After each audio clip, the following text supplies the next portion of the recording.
ఈరోజు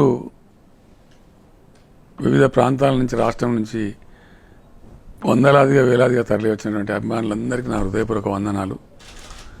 నాకు అనుకోకుండా జరిగినటువంటి యాక్సిడెంట్తో ఆసుపత్రిలో యశోద హాస్పిటల్లో నేను ఇక్కడ ఉన్న ఈ సందర్భంలో వైద్య బృందం సీరియస్గా నన్ను హెచ్చరించింది ఏంటంటే ఇన్ఫెక్షన్ వచ్చే అవకాశం ఉంటుంది, దాంతో సమస్య ఇంకా పెరిగి చాలా అవస్థలు వస్తాయి, మీరు నెలల తరబడి బయటకు పోలేరనే మాట చెప్తున్నారు. దాన్ని గమనించి దయచేసి మీ అభిమానానికి నేను 1000 చేతులు వచ్చి మీకు దండం పెడతా ఉన్నా. మీరందరూ కూడా ఈరోజు బాధపడకుండా మీ స్వస్థలాలకు మంచిగా క్షేమంగా వెనుదిరిగి పోవాలి.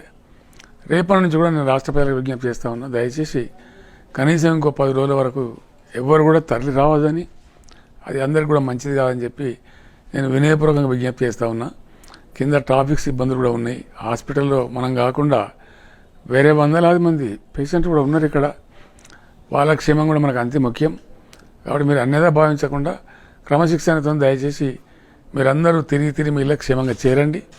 నేను మంచిగా అయిన తర్వాత తప్పకుండా రోజు 10 మధ్య ఉండేవాడినే కాబట్టి మళ్ళీ కలుసుకుందాం మనం, దానికి ఇబ్బంది లేదు. దానికి ఇప్పుడు కింద కేటీఆర్ కానీ మన అక్బరుద్దీన్ ఓవైసీ మన మిత్రపక్ష నాయకులు కానీ ఉన్నారు, వాళ్ళందరూ మీకు చెప్తారు. దయచేసి నా కోరికను మన్నించి ఎటువంటి హాస్పిటల్ దగ్గర ఇతర పేషెంట్లకు కానీ నాకు కానీ లేదా ప్రజలకు కానీ ట్రాఫిక్ కానీ ఇబ్బందులు కలగకుండా మీరు వెంటనే తరలి వెళ్ళిపోవాలి, మీ ఇళ్ళకి క్షేమంగా చేరుకోవాలని చెప్పి నేను భగవంతుని ప్రార్థిస్తా ఉన్నా.